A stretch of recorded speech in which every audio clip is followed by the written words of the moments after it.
dankbaar vir Werner Borman wat by ons is in die ateljee.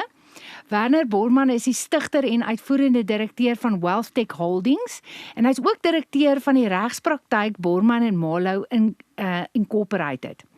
Hy is 'n toegelate prokureur van die Hooggeregshof van Suid-Afrika en hy het meer as 25 jaar se ervaring in die finansiële dienste en mikrofinansieringsbedryf.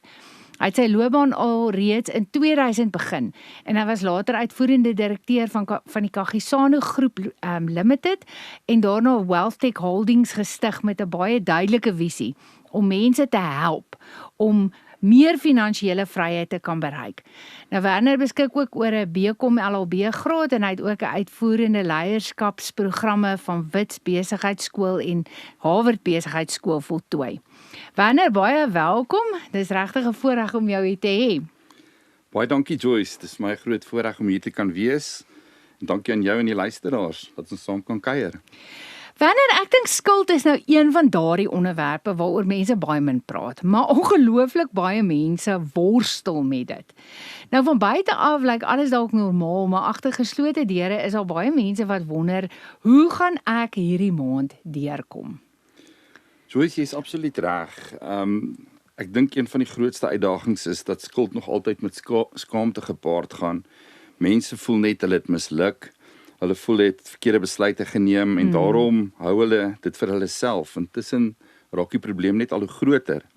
Die waarheid is egter dat baie mense nie in skuld beland omdat hulle onverantwoordelik is nie. Die lewe gebeur met 'n mens, jy verloor jou werk, besighede kry swaar, oorlog breek uit, brandstofpryse styg, kospryse styg en skielik werk daai begroting wat 2 jaar terug gewerk het glad nie meer nie. En ek dink dit is belangrik dat mense moet weet, hulle is nie alleen nie. Ja, ek dink dit gee sommer reeds vir iemand hoop wat vandag miskien luister. Nou, wanneer 'n mens die woord skuldberading hoor, raak mense sommer dadelik amper bang. En daar's amper 'n stigma daaraan verbonde. Volgens baie mense beteken dit mos nou, jy is eintlik nou maar klaar met finansies. Jy gaan nou nooit weer finansiëel herstel nie. Wat is jou siening hiervan? Joyce, dit is 'n groot wanopvatting eintlik.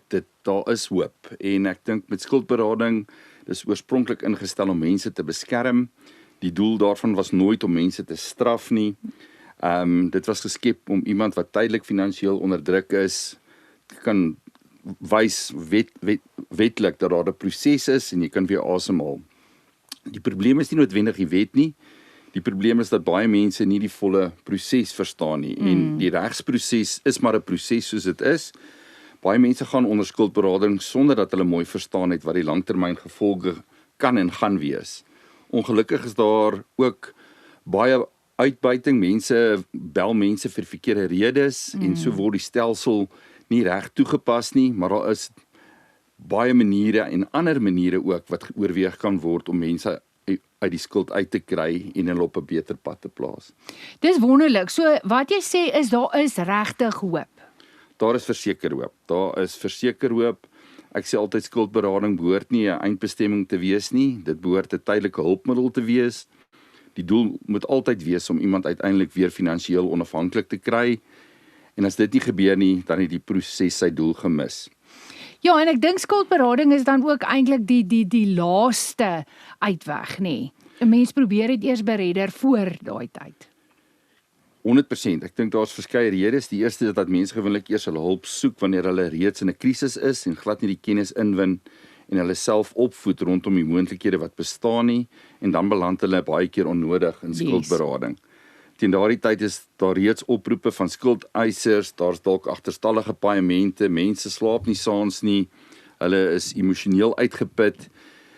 En wanneer hulle dan onder skuldberading geplaas word, koppel hulle daardie emosionele ervaring aan die proses self. Ja. Die tweede rede is dat baie mense nooit behoorlik ingelig word nie oor wat volgende gaan gebeur. Hulle weet nie hoe lank dit gaan neem nie, want afhangende van jou skuldposisie, hoe meer skuld jy het, gaan dit gepaard met 'n langer proses. En hulle weet natuurlik dan nie hoe daai proses hulle gaan bevoordeel in tyd nie. Hulle weet nie hoe hulle kredietprofiel uiteindelik herstel gaan word nie en dit alles skep onsekerheid. Werner, iets wat my nou nogal baie opgeval het toe ek, jy weet nou, alles oor WealthTech gelees het, is dat jy baie praat oor finansiële welstand. Nie net skuld nie, maar eintlik ook welstandskepping. Hoekom hierdie benadering? So omdat skuld net 'n simptoom is, ons wil graag mense holisties help om eintlik, ek praat altyd van die rooi na die oranje na die groen te beweeg en dan ook te kyk na die welstandspaadjie wat 'n mens loop in terme van hoe kyk jy na jou bates, waar belê jy, hoe spaar jy en so aan. So as iemand net help om jou paemente te verminder, maar niemand help jou om jou finansiële gewoontes te verander nie, gaan daai dieselfde probleem waarskynlik oor 'n paar jaar weer terug wees. Ja. En by WealthTech kyk ons weier, soos ek nou gesê het, ons kyk na die persoon, ons kyk na die doelwitte wat hulle wil bereik, ons kyk na hulle inkomste, ons kyk na hulle bates, ons kyk na die toekoms, ons wil hê iemand moet nie net skuldvry word nie, ons wil hê hulle moet finansiëel sterker word en beter afwees as voorheen. Ja, so dit moet goed gaan met hulle. Dit klink amper vir my soos 'n rehabilitasie en dan 'n groot opvoedingsproses en 'n welvaartskepping eerder as net skuldbestuur. 100%, dis presies hoe ek dit sien. As iemand ernstige besering opgedoen het, sit jy nie net 'n pleister op nie. Ja. Jy help hulle om weer normaal te funksioneer. Dieselfde geld met finansies. Ons wil mense help om weer met selfvertroue besluite te neem, om weer vooruit te kan beplan, om weer 'n huis te kan koop of vinniger af te betaal, om weer 'n voertuig te finansier en dan belangrik om weer te kan droom. Ja, Werner, ek wil jou nou vra, hoekom het julle WealthTech begin? Daar moes tog iets gewees het wat jou laat besef het, daar is nou hierdie groot behoefte vir hierdie spesifieke tipe onderneming. En wat is die passie agter hierdie besigheid? Ja, beslis. Die wealth is welvaart, die tech is die stelsel en ons het die WealthTech gekombineer en stelsels ontwikkel om hierdie prosesse te fasiliteer. Ek het vir baie jare in die finansiële dienste sektor gewerk. Ek het die ander kant van daai mark gesien, maar ek het ook besef, jy weet, daar moet opvoeding plaasvind en mense moet gehelp kan word in die proses soos wat 'n ou vorentoe gaan. Wat my opgeval het was dat baie mense eintlik goeie mense is, hulle werk hard, hulle probeer verantwoordelik wees, maar hulle het niemand gehad wat hulle deur die proses kon lei nie. En ek het ook gesien hoe baie mense moed opgee. Hulle begin glo dat hulle nooit weer finansiëel sal herstel nie. Baie mense word ingedoen en benadeel in 'n proses en dan dit alles net om te kan oorleef. En dit het my baie gepla. En ek het gevoel daar moet 'n manier wees om mense professioneel te help sonder om hulle hul waardigheid te laat verloor. En daarom is WealthTech gebore. En ja, ons is hier om te bly en 'n verskil te maak. So julle fokus nie net op skuld nie, maar eintlik ook op die mens, nê? Presies. Ek bedoel, ek glo finansiële probleme raak baie meer as net jou bankrekening. Dit raak jou huwelik, dit raak jou gesondheid, dit raak jou kinders, dit raak jou selfbeeld, dit raak jou geloof. En wanneer iemand finansiëel vasgevang voel dit baie keer asof elke deel van hulle lewe begin swaar kry. En daarom probeer ons altyd die groter prentjie sien met die einddoel van welvaartskepping nadat die persoon die pad van skuld gestap het en uit die rooi uit is, as ek dit so kan noem. Ek dink baie luisteraars gaan hulle self hierin herken. Werner, ek wil nou by een van die vrae kom wat seker die meeste gevra word. Jy weet, mense hoor van skuldberading, maar min mense weet eintlik hoe jy ooit weer daarvan ontslaa raak. Ek dink baie mense voel hulle sal nooit weer vry kan kom nie. Dis 'n letsel op jou naam. Jy's absoluut vasgevang in hierdie jy weet, proses. Maar is daar 'n manier wat 'n mens weer hier kan uitkom? Hoe maak 'n mens? Ja, verseker, ek dink die nasionale kredietwet wat bestaan, skep daai proses en dit is 'n wettige proses. En baie mense dink sodra hulle eers onder skuldberading geplaas word, is dit permanent, wat glad nie so is nie. Dis nie noodwendig uit en uit die geval dat jy vasgeboei is nie. Daar is wetlike prosesse wat gevolg moet word om iemand weer uit skuldberading te kry, sodra aan die vereistes voldoen is. En van daai vereistes is, jy moet kan oortuig dat jou finansiële posisie het herstel, of jy nou dalk geld geërf het, of jy het dalk die lotto gewen, of jy het 'n finansiële inspuiting gekry, maar daai befondsing kan dan aangewend word om jou uit daai proses uit te lig, anderste is jy op die afbetalingsplan om dit af te betaal in tyd. Ja, so dis nie iets wat jy sommer net ignoreer en hoop, okay, dit gaan nou maar eendag verdwyn hopelik nie. Nee, glad nie. Skuld moet betaal word en soos met enige regsproses moet daar sekere stappe gevolg word. Dis juist hoekom dit belangrik is om met mense te werk wat die regs en die finansiële kant van die proses verstaan. As daardie twee nie saamwerk nie, ontstaan daar dikwels onnodige probleme wat mense nog langer terughou en uit die kredietmark uithou. Ja, ek dink dit is reeds vandag vir baie mense 'n groot hoop om te kan hoor dat daar 'n pad vorentoe is. Nou wat gebeur wanneer iemand reeds onder skuldberading is en nou skielik moet hulle 'n voertuig koop of hulle het finansiering nodig? Baie mense sit met hierdie vraag. Joyce, ja, dis waarskynlik een van die mees algemene vrae wat ons ontvang. Wanneer iemand onder skuldberading geplaas word, is daar 'n sekere beperkings wat geld ten opsigte van nuwe krediet. So jy moet op jou aansoekvorm aandui dat jy wel in die proses van skuldberading is. Dit haal jou wel uit die mark uit tydelik terwyl jou skuldberader jou help. En dan die hele doel met die skuldberading is immers om te keer dat verdere skuld dan uitgeneem word terwyl jy in hierdie fase van jou skuldherstel is. Dit beteken dat dit nie so eenvoudig is om net weer vir 'n lening aansoek te doen nie, maar dit beteken ook nie jou lewe staan heeltemal stil nie. Dit is juist waar goeie beplanning en professionele begeleiding so belangrik raak. Ja, ek dink net dit is vir baie mense regtig frustrerend, jy weet. Ek dink hulle ervaar daardie frustrasie. Hulle voel hulle doen miskien alles reg. Hulle betaal elke maand, maar dit voel tog asof hulle nie vorentoe beweeg nie, want 'n mens verdien ook net soveel. Hoe dan gemaak? Ja, dis presies hoe baie mense voel, Joyce, en ek verstaan dit. Niemand beplan om eendag in 'n posisie te wees waar hulle nie finansiering kan kry nie, maar ek probeer altyd vir kliënte verduidelik dat skuldberading 'n tydelike fase is. Dis nie die doel om jou toekoms weg te neem nie. Dis bedoel om jou weer op 'n gesonde finansiële fondament te plaas. As mens dit met die regte plan benader, is daar beslis lig aan die einde van die tonnel. Ja, so die fokus moet eintlik wees om uit daardie situasie te kan uitkom en ek neem aan dit is hoekom julle dan ook sulke goeie werk doen en so 'n spesiale maatskappy is omdat julle so effektief help om mense jy weet doelgerig dan hier uit te kan kry. Ja, so ek verwys altyd na die spore. Die spoor van skuldberading is definitief daar as jy sou bates hê wat beskerm moet word en jy moet op daai spoor wees. Maar as jy skuld sou hê wat nie beskerm moet word nie en jy het rekeninge wat betaal moet word, dan is daar ander spore wat tot jou voordeel kan werk sonder dat jy noodwendig op 'n kredietbureau gelys word met negatiewe inligting. En dit is waar baie mense mee stoei met terugverwysing na die koop van 'n kar. Sodra jy vir daai krediet aansoek doen, word daar na jou kredietprofiel gekyk en dan basies jy weet, gaan hulle jou daar op grond van dit afkeer. Ja. Wanneer iets wat ek baie hoor is dat mense sê ek wens iemand het my vroeër vertel van die gevolge van skuldberading, jy weet. Dink jy mense kry genoeg inligting voordat hulle hierdie stap neem? Joyce, my eerlike opinie is ongelukkig nie. Almal lees nie wette nie, almal lees nie altyd die finansiële artikels in tydskrifte soos ek nie. En ek glo vas dat elke persoon het die reg om die volle prent te kan verstaan voordat hy so 'n besluit neem. Ja. Daar is natuurlik gevalle waar skuldberading nie die regte oplossing is nie, soos ek nou verduidelik het, maar daar is ook gevalle waar daar ander moontlikhede ondersoek kan word en elke persoon se situasie is uniek en ek dink dit is baie belangrik vir die luisteraars om te weet dat elkeen se situasie is uniek. Dis hoekom ons nooit sommer net 'n standaard antwoord gee nie. Ons luister eers, ons vra eers vrae, ons probeer verstaan wat die persoon se langtermynplanne is en dan kyk ons saam na die beste oplossing.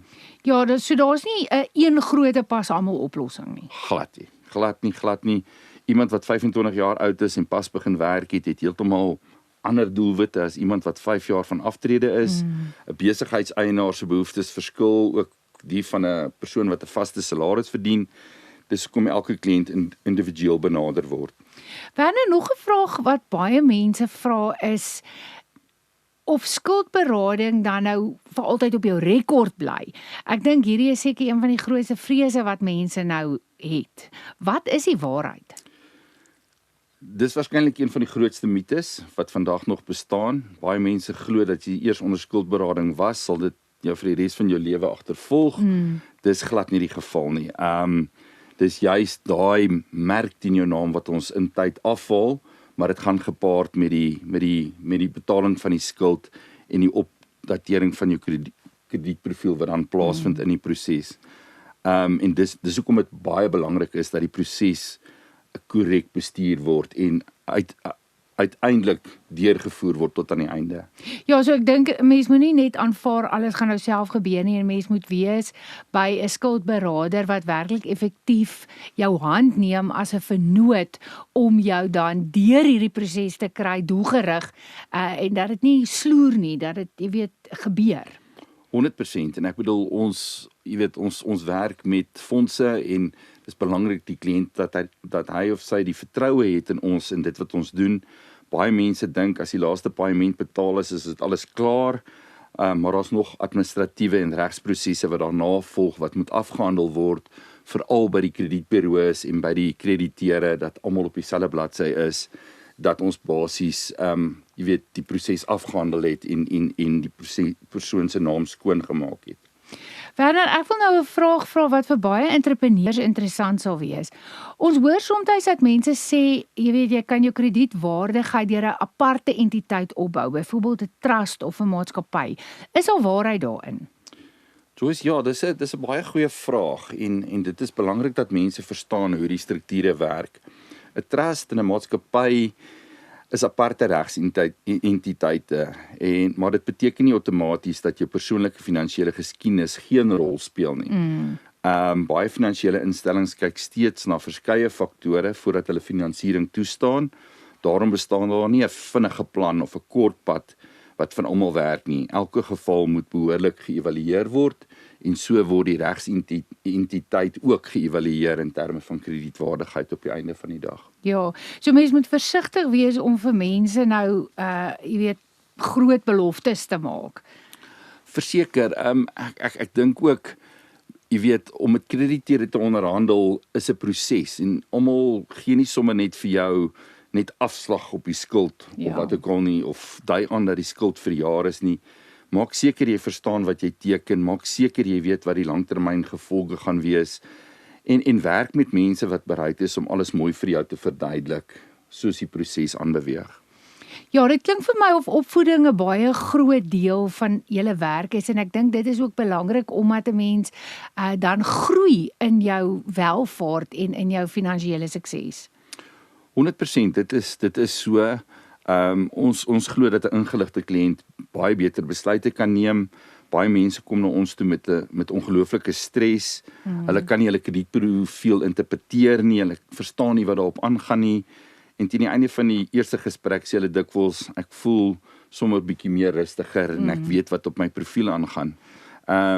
Nie omdat al die skuld skielik weg is nie, maar omdat hulle uiteindelik verstaan wat aangaan. Hulle verstaan daar is 'n plan en wanneer mense weer hoop kry, begin hulle anders dink. Ja, ek hou, jy weet, daarvan dat jy die woord hoop gebruik. Want skuld vat baie keer net 'n ou se hoop weg, jy weet, 'n hoop op 'n goeie lewe. Te doen. Ek het oor die jare gesien hoe finansiële druk mense emosioneel afbreek. Mense slaap nie meer nie. Hulle vermy oproepe, hulle is bang om hulle e-posse oop te maak, hulle leef van salaris tot salaris. Ja. En baie keer dink hulle is alleen, maar hulle is nie. Daar is duisende Suid-Afrikaners wat deur dieselfde uitdaging gaan. En daar's oplossings, daar's definitief oplossings. Ja. Wanneer ek dink baie mense wonder seker nou, wanneer is die regte tyd om hulp te vra? Moet 'n mens wag tot dit alles nou uitmekaar uitval? Wanneer moet 'n mens begin hulp vra? Mens moet definitief nie wag tot alles uitmekaar uitval nie. Ek sê altyd hoe vroeër jy hulp kry en vra, hoe meer opsies is daar gewoonlik beskikbaar. Wanneer iemand reeds 6 of 7 maande agterstallig raak, dan raak dit al hoe moeiliker en krediteure raak ongeduldig, die banke raak ongeduldig en dit is alles negatief. Maar as iemand vroeg reageer wanneer hy sien die begroting begin skeefloop, ja, dan kan daar dikwels baie meer gedoen word. Dis eintlik soos met jou gesondheid. Jy wag mos nie totdat jy ernstig eers siek is voordat jy dokter toe gaan nie. Ja. Dieselfde beginsel geld met jou finansies. Ja, en ek dink dit is 'n baie belangrike boodskap. Moenie wag totdat dit nou te laat is nie, jy weet. Werner, skuldberading, is dit altyd die regte oplossing of is daar in sommige gevalle ander maniere waarop mense weer finansiële vryheid kan bereik? Joyce, ek dink dit is belangrik en ek het redelik dit 'n studie gemaak die afgelope 4 jaar om jy weet, ek dink nie dis belangrik ek dink dit is belangrik om te sê dat daar nie 'n enkele oplossing is vir almal wat werk nie. Ja. Ons het vroeër daaraan aangeraak om te sê dit hang af van jou ouderdom, waar staan jy met aftrede en so aan. So elke persoon se finansiële omstandighede is anders.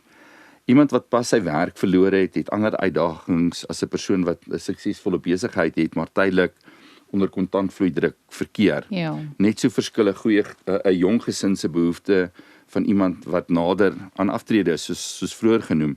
Daarom glo ons nie aan 'n kitsoplossing nie, dit bestaan nie. Ons glo aan oplossings wat by die persoon pas en dit gaan gepaard met jou huidige finansiële posisie en kontantvloei weer eens om die regte oplossing toe te pas. Ja, so die eerste stap is eintlik dat jy moet die volle prentjie verstaan. 100%, presies. Voordat enige aanbeveling gemaak moet word, moet iemand eers verstaan waar die persoon hom of haarself bevind, hoeveel skuld is daar, wat is die maandelikse inkomste, watter bates is beskikbaar, is daar geld beskikbaar teen 'n bate wat weer kan gebruik word om die skuld af te los, wat is die langtermyndoelwitte wat die individu wil bereik, en wanneer mens daardie vrae beantwoord het, kan jy begin kyk na die beste pad vorentoe. Ja, ek hou daarvan dat jy praat van 'n pad vorentoe, want baie mense voel net daar is regtig nie meer 'n pad vorentoe nie. Dis waar, en is seker die grootste tragedie. Skuld steel nie net geld nie, dit steel hoop, dit steel vrede, dit steel slaap, dit steel gesinstyd. Ek het al mense ontmoet wat fisies siek geword het as gevolg van finansiële spanning.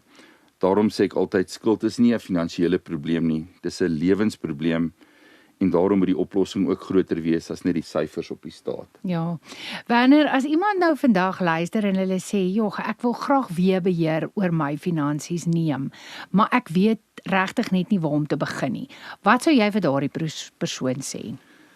Ek sal begin deur net te sê, moenie moed opgee nie. Jy is nie die eerste persoon wat deur daardie situasie gaan nie, en jy gaan ook nie die laaste ene wees nie. Tweedens sou ek sê, kry die regte advies, moenie staat maak op stories wat jy langs 'n braaivleisvuur hoor, of op sosiale media lees, of wat iemand anders se buurman sê nie. Baie mense dink om een bedrag te betaal maak sin en dan gaan hulle prematuur in die skuldberading in wanneer daar nog baie gedoen kan word.